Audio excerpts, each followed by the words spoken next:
Hey there guys, Lantern here, trying to bring some more videos about Zoo. Specifically this time I've been hearing a lot of people ask they are coming from Standard or they are budget minded and they want to get into Gruel's Zoo or some kind of zoo, and they just don't have the money or the funds to like really get the Zoo deck. Before we go into sort of the budget version of it, the standard version of it, I just want to say, yes, that's a valid excuse. If you're a college kid, if you're like a high school kid, God, if you're even younger, switching over to Modern is a tough transition, and it will cost a bit of money. Yes, one of the smarter things you can do is upgrade your current existing deck to a Modern equivalent. However, I will say this. Buying Modern staples is not a bad investment. If anything, it will go up, not down. If you need to get out of the game, you could probably, let's say you bought this, you ran it for 5 years, now you're selling it, there's a good chance that your staples went up in price and you can get your money back, even if you're losing, quote-unquote, money on the deck. I bought Goyfs when they were $50 a pop. I bought a playset, I bought actually 2 playsets for $400. Currently, Goyfs are now worth, what, $450 a playset? So if I wanted to get out of the game, I could sell them at $50 a pop. Easy, and make my money back. If I want to make a profit, I could play that game too. But what I'm trying to get into is that, yes, they're expensive, but it's good to play, to get the staples now rather than later. But if that's not a possibility for you, you can do more budget versions. I would say to keep in mind that you should, if you're transitioning to Modern and you want Modern to be your main format, you should keep looking at the standard decks. Keep looking at standard cards that are coming in. And yes, they may not be worth a lot right now, but in a couple years down the line, you will wish that you got them while they were still in Standard or while they just rotated out of Standard. I think one of the best times you can get your copies of your standard cards when they rotate out is around mid-September. Things like Deathrite Shamans. Right now, $8, maybe $16, somewhere between $8 to $16. I haven't checked in a very long time. But they probably are going to be $25 to $30 eventually. That's my guesstimate. Maybe even more. But going back to this, we're going to talk about how you can port your current existing standard aggro deck towards Modern, specifically Zoo, first. Then we'll talk about budget-minded things. So I would suggest if you got a little bit of money to spend and not a crap ton, listen to the budget part at the later end of the video. If you're just coming from Standard and you want a good transition, get a feel of what the Modern metagame is, then this is going to be the part that you're wanting to listen to. So let's talk about this. Oh, and by the way, if you're new to Zoo, I highly suggest you watch my overall Zoo video to get yourself accustomed to the deck as a whole. But let's start with this. So saying, and I got all of these decks that I've tweaked from online dailies.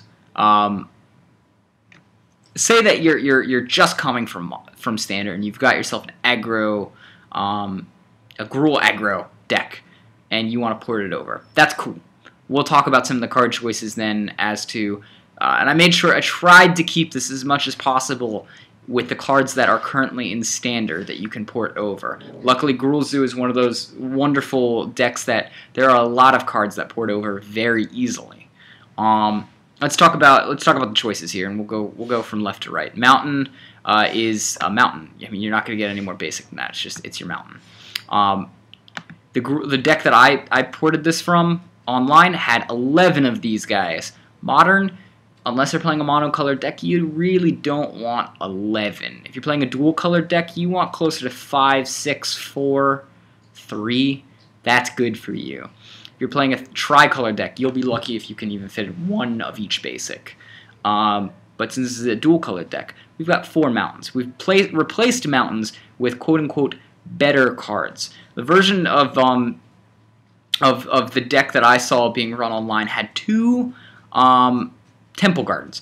And the only reason I could figure after a long time of thinking about it is they wanted access to Boros Reckoner even if they had just a green land. And Temple Garden is quote-unquote better than a forest because it can tap for Boros Reckoner's ability as well as his mana cost.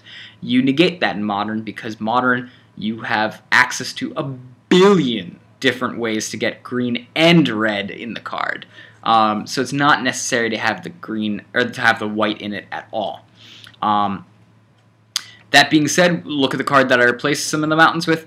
Copperline Gorge. Copperline Gorge basically says that if it's one of the first 3 lands you are currently playing, or is just, the technical answer is that Copperline Gorge is battlefield tapped unless you control 2 or fewer lands.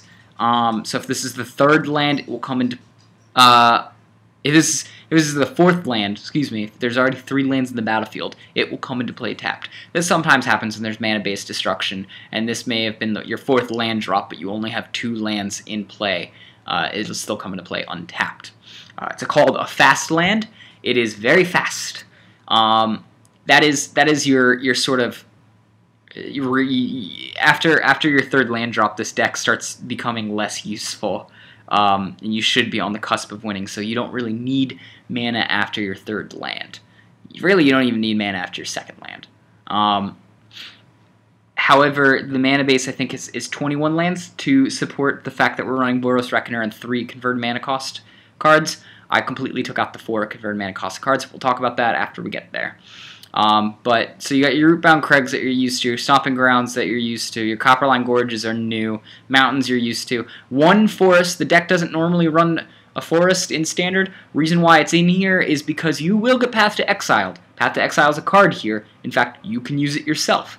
Path to Exile will exile one of your creatures for 1 converted mana cost, but give you a land. It's got to be a basic. Sometimes you want a forest. This is for that time. Eridimisus. Now, yes, I put in 4 fetch lands. It has to happen. There's no nice way around it in this deck. You have cards that care about if you have a mountain or not, aka Flint Hoofboar. I put 4 of these dudes in here. They're one of the cheaper fetch lands you can get. This is just something you're going to have to soak your money into, and it's going to be a good investment because even if you change decks to a different deck, it's important to have your fetch lands. Consider it a stepping stone. Other than that, other cards you'll see will be more familiar. Experiment 1's in Standard right now, super cheap. It's an FNM promo. The FNM promo looks more like an octopus and a bird, which is why I like it, because it goes into Zoo, and Zoo fits that flavor-wise. Branding Tree Emissary is the free bear. It's really good because it pumps Experiment 1. Flint Hoofboar, also, that chain exists in Standard. You know what it does. It's very powerful. It's even powerful in Modern. Gore Clan Rampager is, for all intents and purposes, removal, but can also be a creature. Gives trample, makes you guys strong. Very good. Pillar of Flame. The deck ran a few of these. We're going to max it up to 4. Why? Because of Voice of Resurgence and Kitchen Finks. You don't know who Kitchen Finks is yet. You'll meet him soon since you're only used to Standard Modern games and you're not used to Modern game. And you'll learn that you hate Kitchen Finks. If you hate Thragtusk, you will hate Kitchen Finks. Kitchen Finks is the Modern Thragtusk. But Pillar of Flames does away with it, gives them only 2 life, makes them waste their mana. Very good.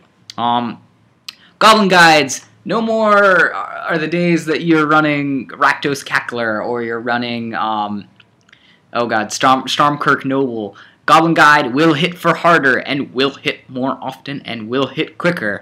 Yes, he peeks the top card of the library and gives it to them if they're a land, but they'll be lucky if they get to use that land because the game will be over so quickly. This is not a bloated Modern game like Standard is. It's very quick. Crucial turn is 4. You will be usually winning on turn 4, 5, or 6. If you are past that turn, you are looking at an uphill battle for the rest of your life.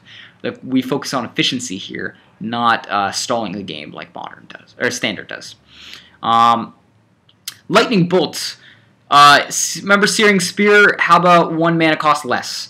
Excellent. Lightning Bolt is the most important card in this deck. Hell, it's the most important card in Modern right now. It kills pretty much everything. If it doesn't pass the Bolt test, it does not get to survive in Modern. Modern's a fast enough metagame that, again, the bloated metagame of Standard can't compare to. There is no sort of twiddling your thumbs and living till the next turn and then suddenly putting out Thrag Tusks.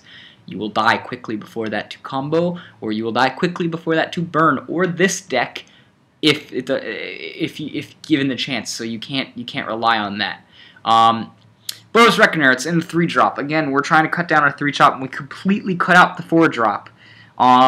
Why? Because this deck aims to be faster. We don't need reach nearly as much as the Standard deck does, because there are much less huge blockers in our way, and there's much less burn in our life gain in our way. So, as it stands, Boros Reckoner is sort of a good choice here. If we were playing white, we have better choices, as you will soon see. But Boros Reckoner is a card that is run as a 4-of in the originals, so you should have this if you're porting to Standard. Vexing Devil. Vexing Devil is used in Standard every now and then, but it's less good because, well, a Thrag Tusk gains 1 extra life more than the Vexing Devil takes away, so it's not that big of a deal. Not to mention you have blockers. But a 4-3 in Modern is scary. It's a very big dude. Not to mention 4 damage quickens the game very easily in Modern. Much less life gain. Even the life gain's more efficient, but less big. Kitchen Finks will overall gain you 4 life. This guy takes away the same amount. That's important. Domri Rai, you're not using Tarmogoyf because he's super expensive, and I don't expect you to go out and get one. So Domri Rai is there to sort of extend the game if it needs to extend the game. Balance it out also by a Strangleroot Geist. Strangleroot Geist is very quick and has haste and can experiment 1 upgrade. It's important. Again, Domri Rai is only in there mostly for his takeaway 2, which means target creature fights, but also gives you that +1, which can extend the game longer if you need it. I'm going to quickly go over the sideboard that I've concocted for this as well, and feel free to pause the video here to get a glimpse of what this deck is, and here's the list for you. Oh, it's only 59 cards. Blah! If it's 59 cards, add another Strangleroot Geist. That's what you should do. Add another Strangleroot Geist. Cool. Moving on. And it's only going to cost you about $400, $300 if you're really good at trading. $300. And if you own most of these cards, which you should because you're in Standard, and I kept it towards Standard cards, then it will be much, much less. The big price again jump is going to be that Arid Misa right here. That is pretty much the majority of the deck. You can get away with it. There's other ways to get around it, but I highly suggest using the Arid Misas. Skullcrack. It's used against Kitchen Finks in the same way it's used against whatever that guy's called. Brain fart. Big Kitchen Finks, whatever its name is. Turbo Orb. It shuts down a lot of the combo decks in Modern. That's important. Shuts down Twin, shuts down various pod decks a little bit. Shuts down Soul Sisters. It's a good card to have. Ancient Grudge. You should know this card. You already have it. Probably in Standard. Relic of Progenitus is Graveyard Hate. There's a lot of Graveyard decks that you need to cap in Modern. Relic of Progenitus is one of the easiest, most catch-all answers you can use. Molten Rain. Sometimes you gotta hate on the land in Modern. This will also do damage, so it furthers your game plan. Dismember is basically a really good Murder. I know Murder is a card in Standard right now. Murder is not that great. Dismember is that great. It costs 1 mana and 4 life and can kill pretty much everything in Modern. And a Gruul Charm to top it off because you're going to need to Alpha Strike sometimes. Gruul Charm lets you do that.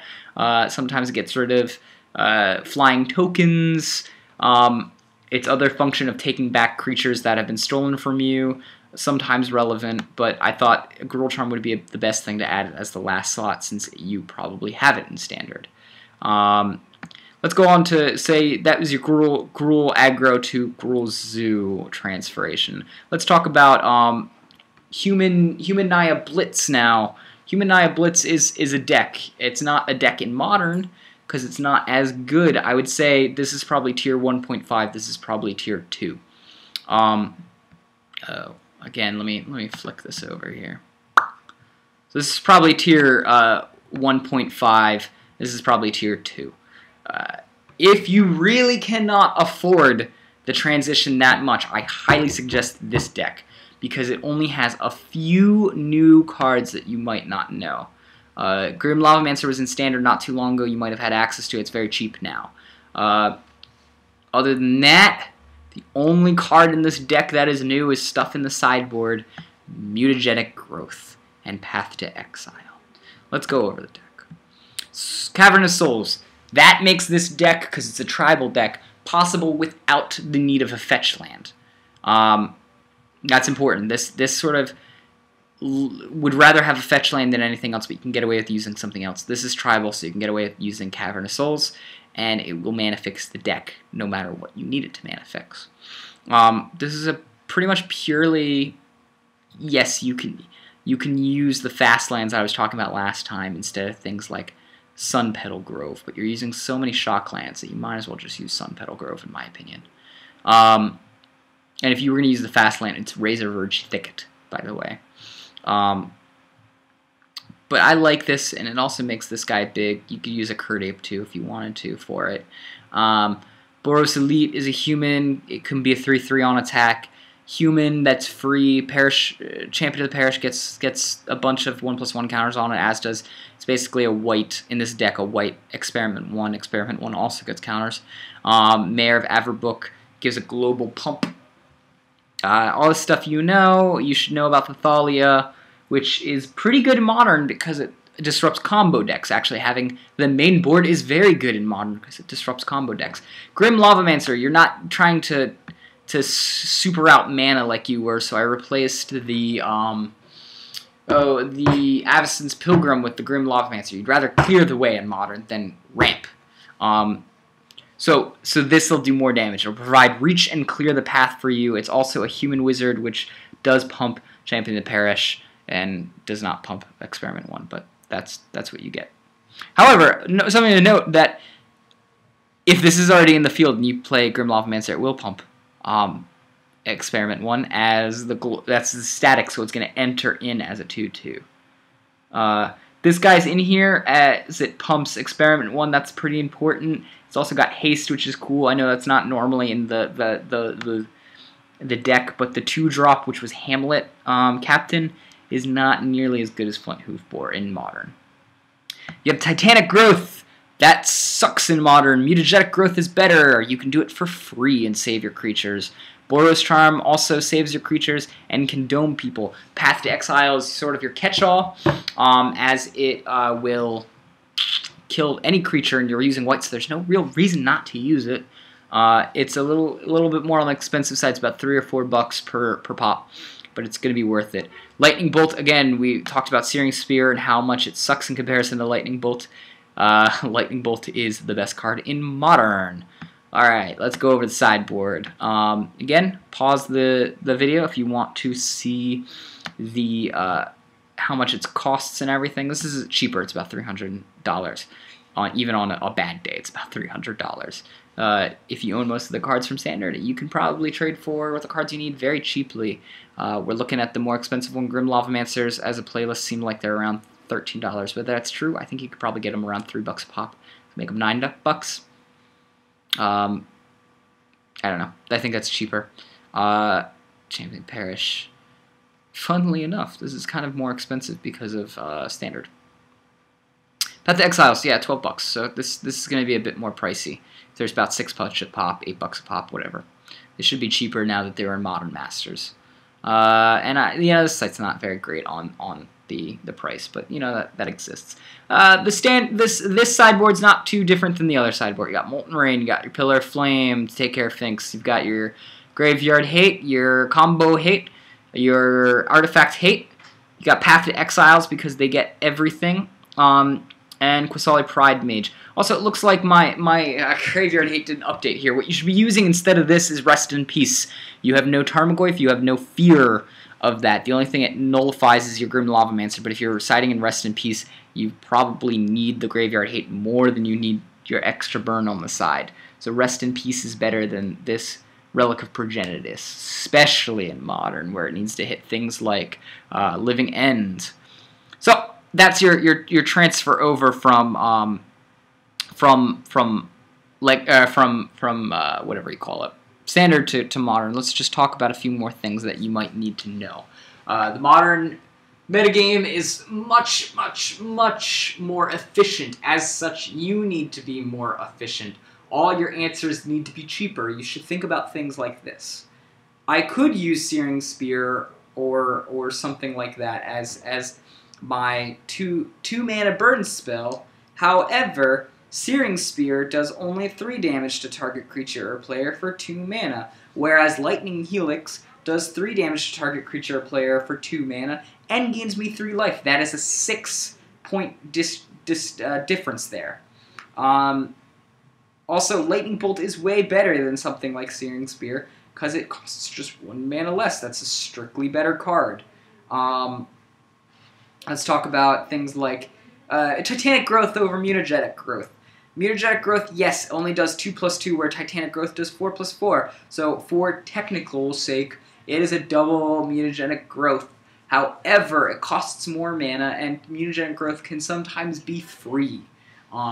So, it allows you to have more flexibility. Things like, I'm trying to think of some standard cards that you guys might just know. Let's just talk about Strangleroot Geist first, Tarmogoyf. Strangleroot Geist will be a 2/1. If it dies, it turns into a 3/2. That's very good. However, it can still be bolted to death even on the top one. Whereas if you have a 2/3 Tarmogoyf, which has the same power and toughness for the same power for the same converted mana cost, with a creature and a land in the graveyard, and they try to bolt your creature, it does not die. It just grows. It's now 3/4. So they've wasted a card. You never made a trip to the graveyard, and it is more powerful and has a bigger ass than the other one, with the potential to still grow. That is a better creature overall. It also is easily more splashable. So you want to think about that. You really want to look at your converted mana cost ratio to your power and toughness ratio, or to the damage that the burn spell does, or the pump spell does, whatever, you know. You want to think about how you can most efficiently have an answer to something, even if it's a more narrow-minded answer. A great one to think about is Kitchen Finks versus Thragtusk. Thragtusk gives you for 5 mana a 5/3 that leaves a 3/3 behind and gains you 5 life over the course of its lifetime. While Kitchen Finks costs 3 mana, so 2 mana less, is more easily splashable because it's a green or white mana.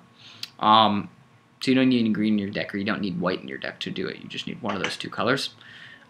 Gains you 4 life over its lifetime, and you get a 3/2 that leaves a 2/1 behind. Technically, it's more efficient because if you think about it, there are more creatures that are going to attack very aggressively, very quickly, and much more smaller in Modern than there are in Standard. So, Kitchen Finks is better for the Modern metagame than Thragtusk is, because it's more efficient, even if it does less life gain, and it has a less powerful creature it leaves behind. Alright, so if you have any more questions about switching over, let me know. Just drop a note down on the zoo forum, and I'm always lurking there. You can get me. Let's talk about some more budget-minded options, but a little bit more pricier. But you're saying, I want to go to the Modern metagame. I'm whatever, casual, kitchen table. I'm Standard, or hell, I'm even I'm Legacy, but I just don't got the money to totally switch over like that. That's acceptable. What you're looking at right here is a much better version of the Gruul aggro I showed earlier. It has better mana. It has a much better mana base. Much better mana base. Has better answers and is a bit more varied. This is pretty much, I believe, copy-pasted from, with a few tweaks by me, copy-pasted from a daily. So this list has more or less won games before. So you don't have to worry about it not being competitive. It's 1.5 or yeah, thereabouts, because Tarmogoyf would make it probably tier 1. with a few more tweaks. Let's look at the differences between the video I showed you in a second ago. It's still running your fast lands, still got that skeleton forest, still got the mountains going on even though we got less mountains, still runs a few root-bound crags, although it focuses more on the stomping grounds. It's got 6 fetch lands in it this time, though. It's got, since this deck is more focused on green, it's got Verdant Catacombs and Misty Rainforests. These Misty Rainforests, if you wanted to, could be Arid Mesas. In fact, probably should be Arid Mesas. Let me change that to see if it changes the... It will change the price. So I'm just going to do that super quickly.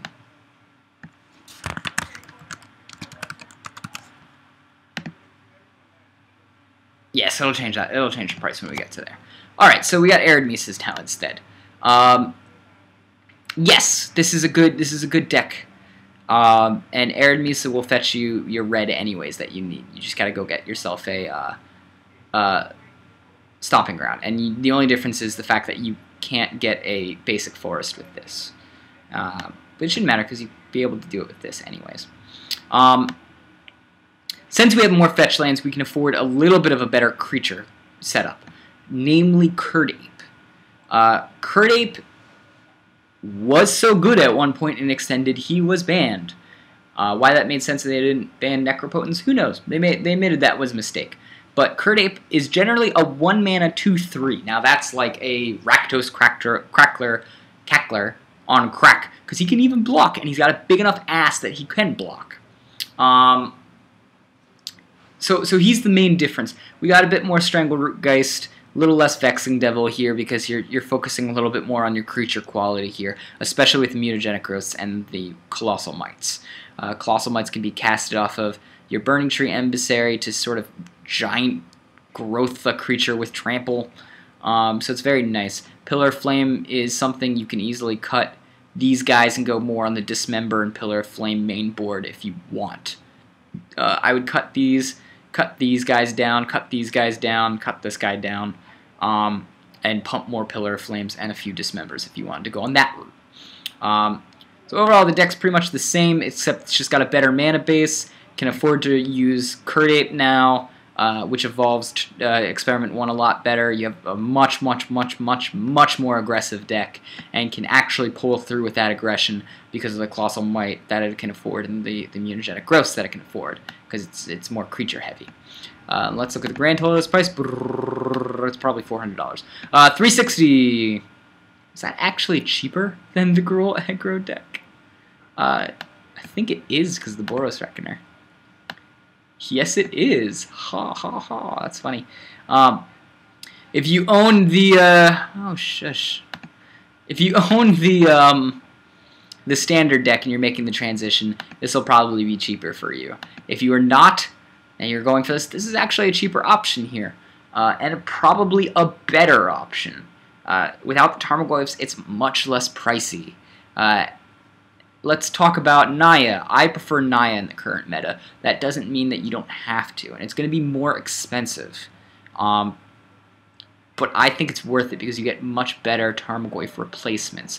One of my suggestions always is with the Tarmogoyf dealie is if you're going to replace a Tarmogoyf, do not try to replace him by making a stand-in Tarmogoyf. You want to change the deck's function a little bit to function better without the Tarmogoyf. As such, this deck does that. It's more focused on sort of being a small zoo versus a Gruul zoo. It is still very willing to pump out creatures and be aggressive, but it's willing to also have an extended game plan in terms of burn.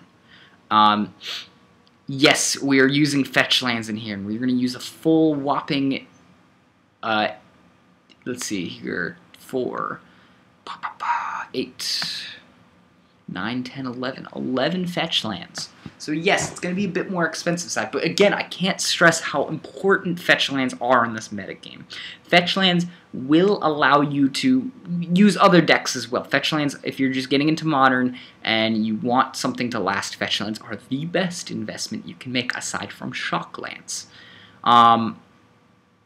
So let's talk about what this is. It's very much similar to the other deck that we saw, only it more reliably evolves Experiment 1 with not only Curd Ape but Curd Lion, which is Loom Lion, and is basically the same card for a different colored mana. It still uses Flint Hoof Boar to get in there. It still uses Burning Tree Emissary to spit things out very quickly. But the difference is it's gonna be a bit more, I think, reliable for you guys. I'd say this is also tier 1.5 without the Tarmogoyf. It's got a full whopping suite of burn spells here to rely on the fact that it can't get a Tarmogoyf out, but it can burn the face and the opponent's creatures very easily. That's one of the things that Tarmogoyf used to do, is just trample over things. Even without, Gore Clan Rampager, his ability to just run over the opponent is impressive, because he's sometimes a 4/5, sometimes a 5/6. Hell, he can be even upwards to 8/9 under a super rare occasion. But he's just a gigantic dude. And as such, you don't have gigantic dudes. This deck aims to cover that with burn, clear the path, and let your creatures that are even smaller do the way. Have a longer beginning game, quote unquote, because you're killing their mid-range stuff. It also focuses a bit on Scavenging Ooze and relies on Woolly Thoktar, who, while being not a Tarmogoyf for 2 mana, and also requires very specific types of mana, can be gigantic and can just win games because he's huge. 5/4 is absolutely nothing to sneeze at in Modern. And really, if you're going to try to replace the buff dude that is Tarmogoyf, you really can't do it in strictly red and green.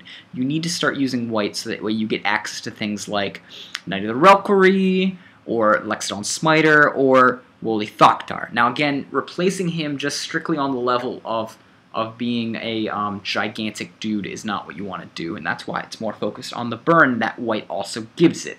Things like Boros Charm is very easily put in there too.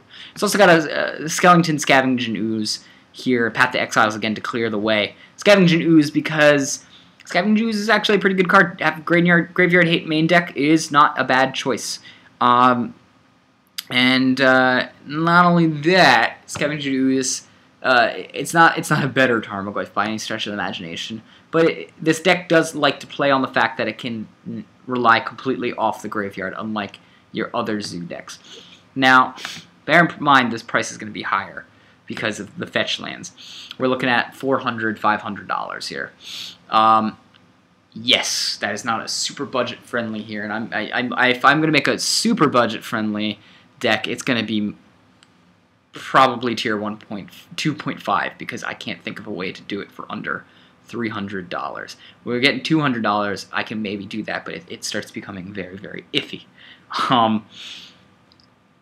Anywho, this is a good one that I suggest you try out, especially if you have the money. And it's not that hard to upgrade from here towards like Gruul's Zoo, and this one as well is not hard to upgrade to Gruul's Zoo from there, or Naya's Zoo. But it's possible. I like this one because I think it's much more reliable with the burn, since it doesn't have the Tarmogoyf to back it up for that mid game.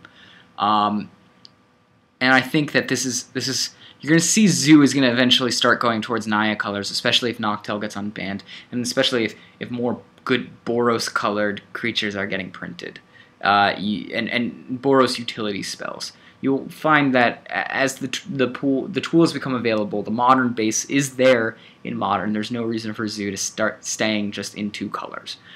So if you want to make an investment that will last you a while, go for this.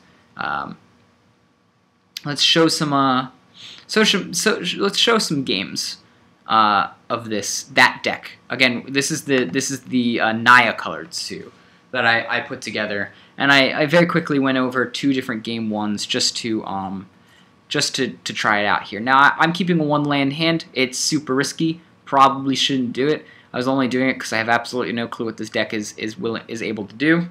But it's got 2 experiment ones. I have access to Pillar of Flame mana, and I also 1 more mana I get Flint Hoof Boar. So it's not super important. I can wait for this guy for later.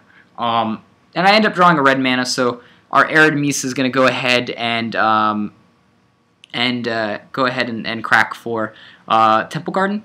So that way we can cast our Experiment 1, and then next turn we can also cast another Experiment 1 and Pillar of Flame or Lightning Bolts.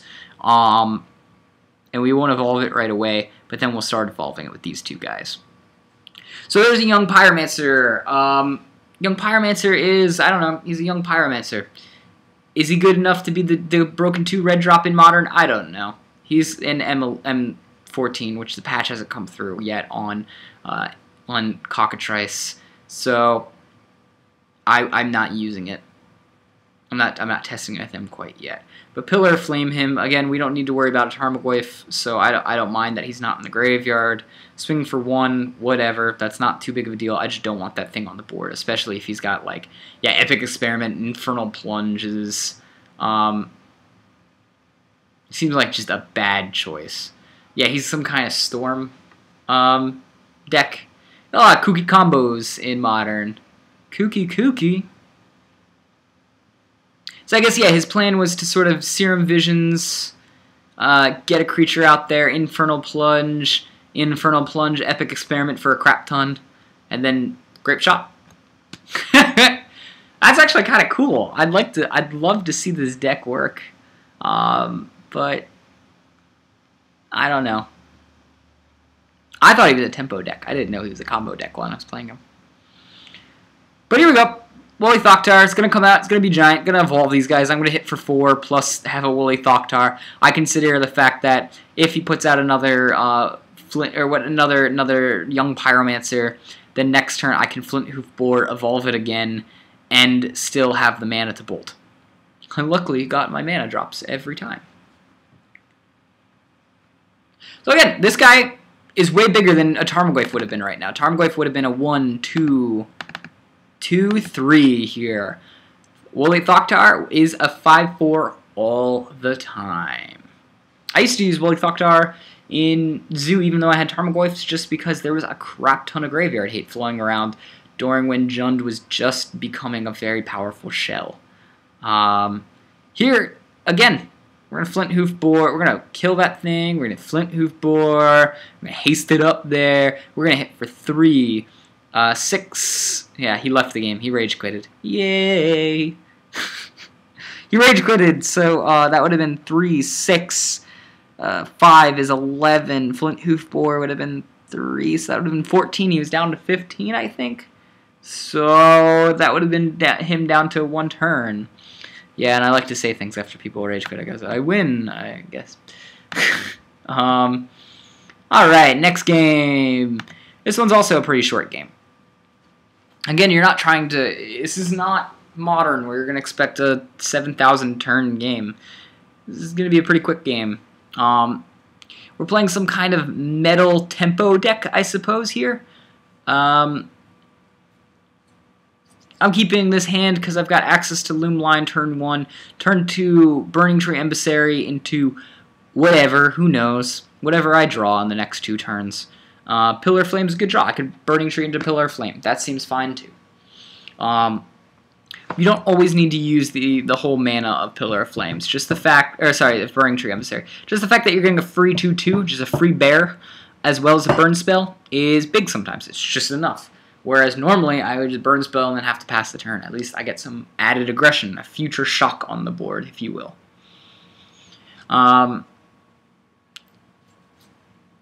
So here's your Is It Charm, being all Is-it-y. Or Is It Signet? You guys don't know that if you're from Standard. Is It Signet? Those are better than the Key Runes because they cost less.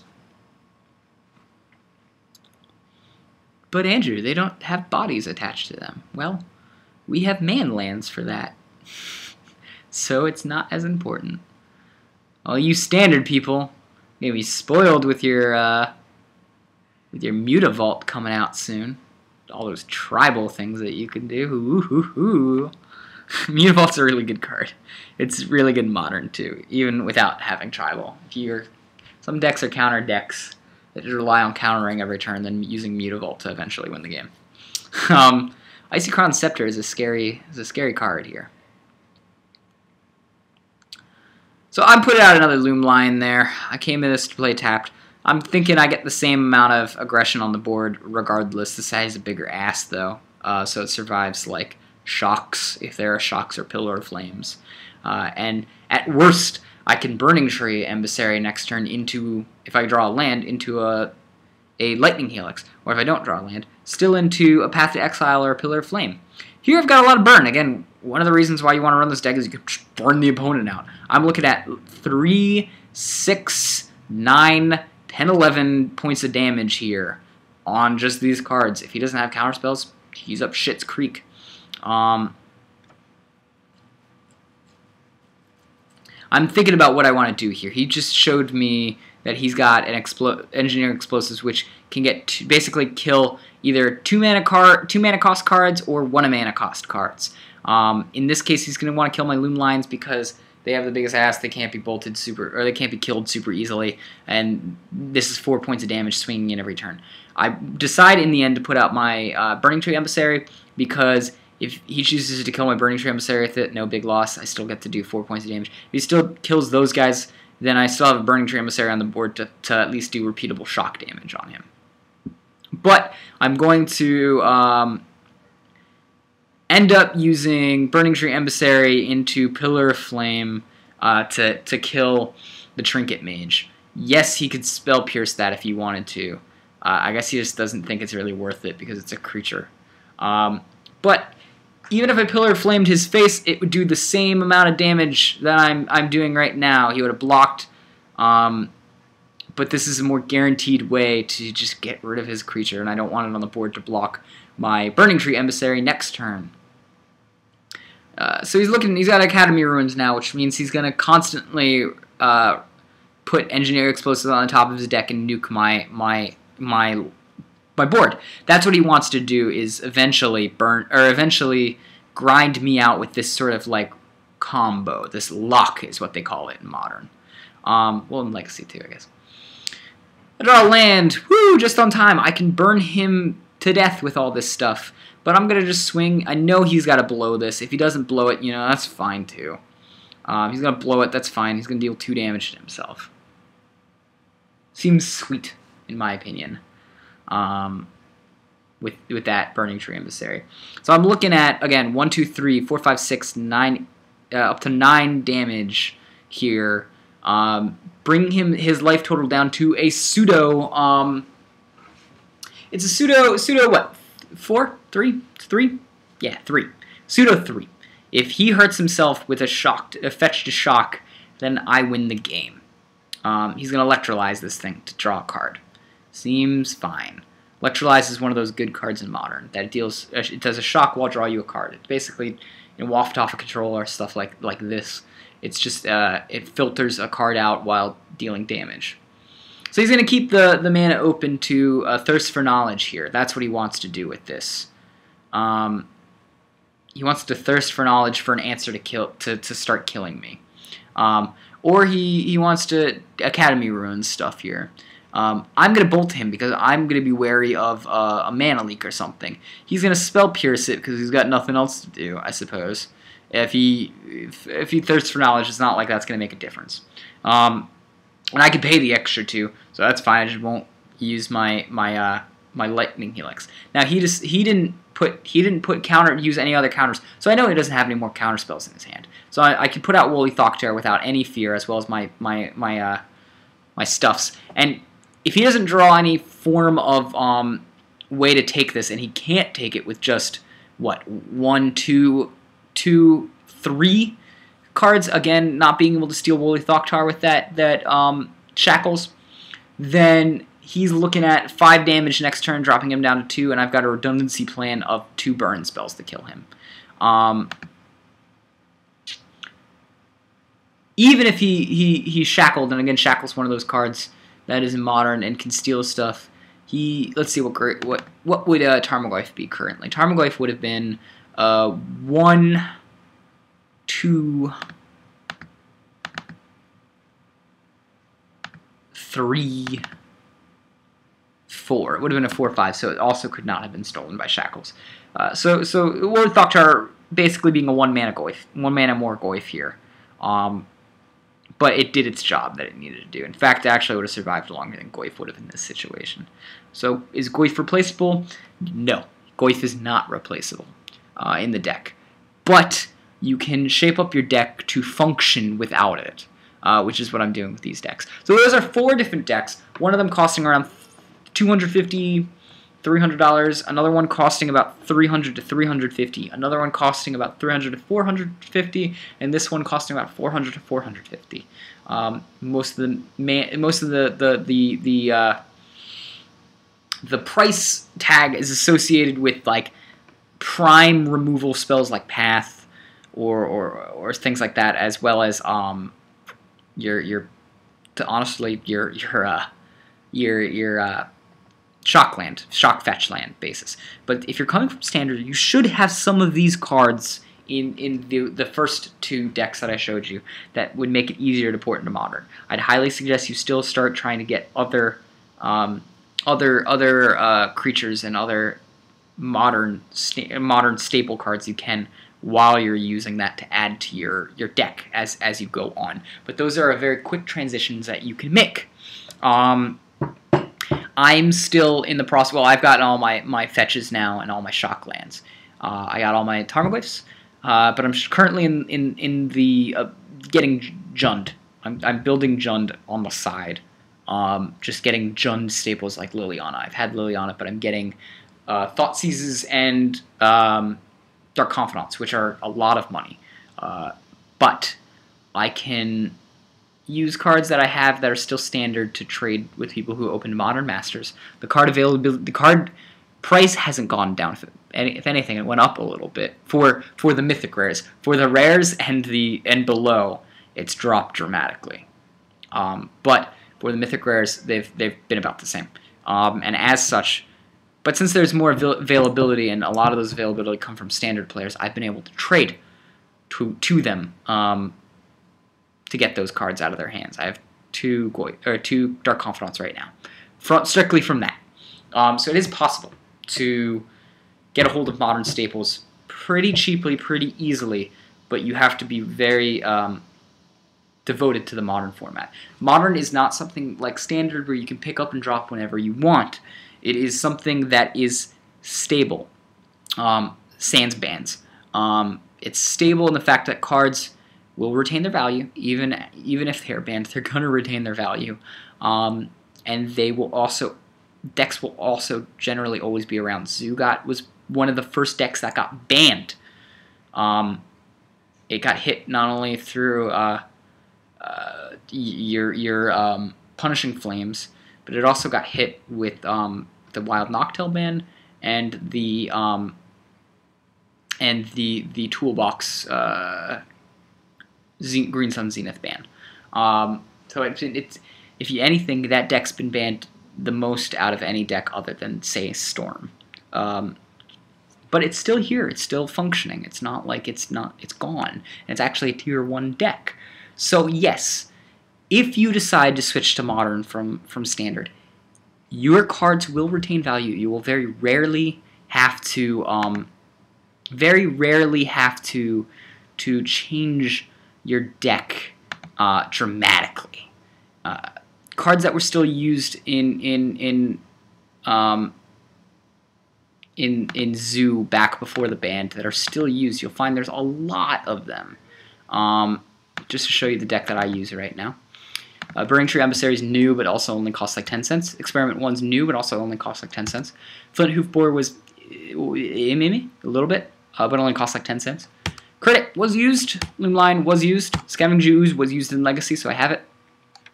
Oh, this is not the deck I'm running right now. I must have saved over it. But Lightning Bolt was used. Lightning Helix was used. Path to Exile was used. Fetch lands were used. All of these cards were used. Pillar Flames were used a little bit. Most of your sideboard was used. So yes, that's when you actually go into Modern, it will not you will not really have to worry too much about having to change your staples. What you will have to worry about is getting the staples, but over time you will save money than playing standard. I'm just pulling this up. This is a blue deck. It's a control deck, I suppose, in standard right now. Now, my buddy who told me he played something similar, played an Esper deck. He played an Esper deck, and it cost him out. He bought all the cards. It cost him out $400 when he got all the cards in standard. Yes, that's cheaper than a modern deck for sure. But he had to switch it over to this because the metagame shifted, and this was the only kind of deck that was working right now. And he had to then spend more money to shift it over. Now let's look at the red cards that are here, because that's basically what he had to shift. And that's together about a buck, $2, $3. So he shifted over to this for $3-ish. And more important things is the mana base that he shifted over. So we got $3, $20 on top of that. Cavern Souls, oh, Clifftop Retreats. Okay, not Cavern Souls. So $23. Sacred Foundry is 30, so that's $50. About $80, $90. 110-ish. Okay, so the shift over to red, which is what the meta forced him to do in standard, dramatically changing his deck, caused him to have to pay another $110 to do that. So his overall arch, even though he spent only $400 to make his original deck, was add another $110 to that. So this is $510 now is what he's spent for this standard deck in the course of only about 6 months. Now, when this rotates out, let's look at all the cards that are going to rotate out with it. Augur of Bolas, $4. Restoration Angel, $50. So we've got ourselves about $42. So we've Restoration Angel, so that's about $45 currently. Snapcaster Mage, which is about $70. That is, look at that. I hate math. I'm totally a writer. 7 plus 4 is 11, right? It's 12. Totally 12. 12. And, what is it? Is it? Let's find out. Yeah, because I need math help. I am so math retarded, it's not even funny. It's 11. I was right. Alright, so we're looking currently at about $115 that are getting lost from the deck. That'll still chick around. This is $5. Whatever, we're rounding it up. 120. I won't even count that. It's 115 because it's cheap. Rewind doesn't cost any money. Room Changer's Pike doesn't cost any money. This is sticking around. Spring Vertical is sticking around. Scope, I don't know, but not a big deal. Buck, so it's not a big deal. Yeah, so $111, $115. That's how much of the deck is going to be lost come rotation. And after rotation, you're going to have to find something else to fix it. So let's say you end up spending the same amount of money, and I know we're assuming a lot here, but let's say that you're spending the same amount of money to replace the cards that you just lost out of this deck. Then you're looking at 500. What was it? $510 plus 15. It's $625 now that you've spent on the deck. Not to mention, if you decide to completely change your deck, it's going to be a lot more money. That's sort of the problem with Standard, is eventually you spend more money than you'd spend in Modern. Eventually. But Modern decks will last you longer. They'll last you for years and years, and you only have to upgrade it occasionally.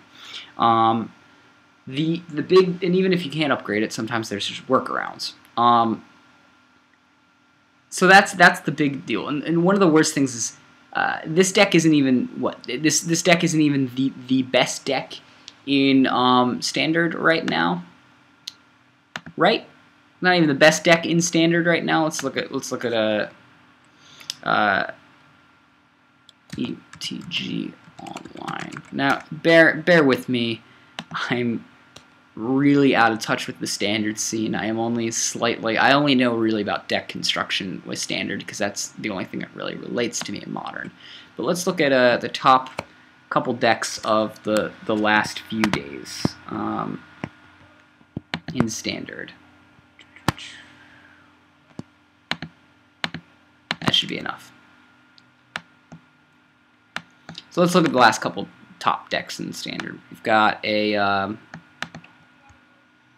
Aristocrats. That's the deck that's currently the best, right? Because I heard someone talking to me about that. Look at that. Yeah, there's a lot of Aristocrats. Let's go ahead and take Aristocrats. What is the best Aristocrat deck that we can find? Let's use the Primer.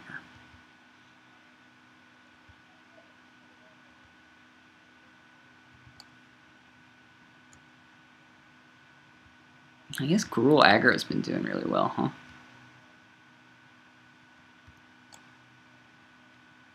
Is this better than that one? I think this one's probably better, right? Jund Aristocrats. All right, let's go ahead and drop that into this website.